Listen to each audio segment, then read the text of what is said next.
Hello दोस्तों, आज हम लोग इस लेक्चर में पार्ट 8 करेंगे, जिसमें है 5वां नंबर है अवतल दर्पण द्वारा प्रतिबिंब का बनना।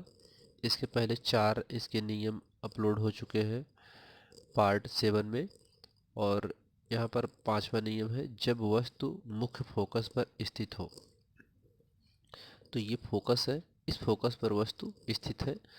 तो पहली किरण मुख्य अक्ष के समांतर आती है, दर्पण से परावर्तन के पश्चात फोकस से होकर के चली जाती है। दूसरी किरण इस बिंदु से चल करके दर्पण से टकराती है और परावर्तन के पश्चात वक्रता केंद्र से होकर के चली जाती है। दोनों किरणें समांतर जा रही हैं, तो समांतर जाती है अनंत पर मिलती हैं, जहाँ पर वस्तु का वास्तविक और वस्तु से बहुत बड़ा और अनंत पर प्रतिबिंब सा बनता है। ठीक है, और उल्टा बनता है। तो वही चीज़ यहाँ पर लिखना भी है, जैसे जैसे इसमें फिगर में जैसे जैसे किरण जाती है, आती है और जाती है, वही चीज़ लिखना भी होता है इसमें। तो फिगर इसमें महत्वपूर्ण है समझना। और इसमें जो प्रकाश के जो इस किरणों का जो नियम है इस प्रतिबिंब के बनने का, पार्ट 6 में आपको बताया गया है। वहाँ से आप पहले उन नियम को समझ लेंगे, तभी आप इस चीज़ को आसानी से लिख पाएंगे।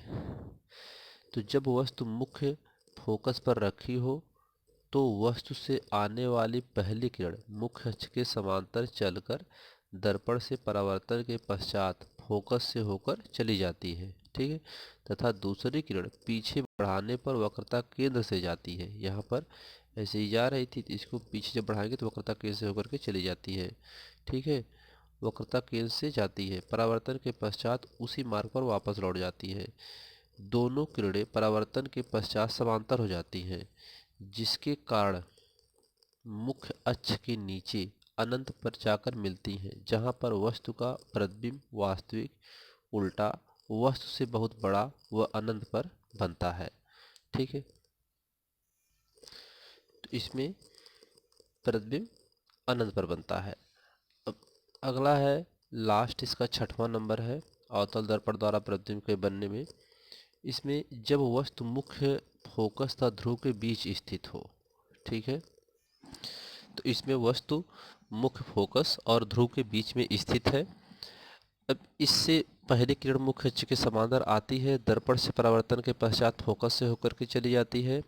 और दूसरी किरण जो है इसमें अभिलंबवत इस पर आती है और टकराने के पश्चात वक्रता केंद्र से होकर के चली जाती है। दोनों किरणों को पीछे बढ़ाने पर दर्पण के जहाँ पर मिलती है दर्पण से पीछे, वहाँ पर वस्तु का प्रतिबिंब बनता है और वस्तु से बहुत बड़ा बनता है, सीधा बनता है और आभासी बनता है। तो ये फिगर एक ऐसा नंबर है, 6वां नंबर, यानी जब वस्तु ध्रुव और फोकस के बीच में होगी तो इस कंडीशन में इसका आभासी प्रतिबिंब एक बनता है, बाकी इसमें सभी कंडीशंस में वास्तविक प्रतिबिंब बनता है।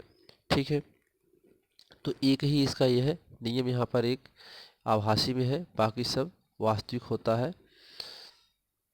जब वस्तु मुख्य फोकस तथा ध्रुव के बीच स्थित हो तो वस्तु से मुख्य अक्ष के समांतर आने वाली पहली किरण दर्पण से परावर्तन के पश्चात फोकस से होकर चली जाती है।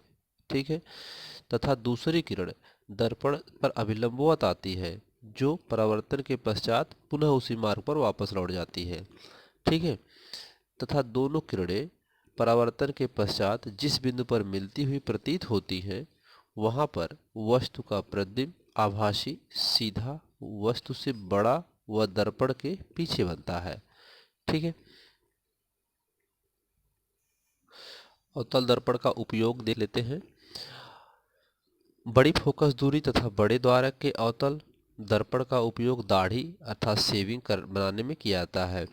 जिस दर्पण का उपयोग सेविंग करने में, फिर दर्पण का छोटे अवतल दर्पण द्वारा प्रकाश की किरणें परावर्तित करके डॉक्टर आँख, दांत, नाक, गला आदि का निरीक्षण करते हैं। तो पहला नियम आप लिख सकते हैं कि अवतल दर्पण का उपयोग दाढ़ी बनाने में।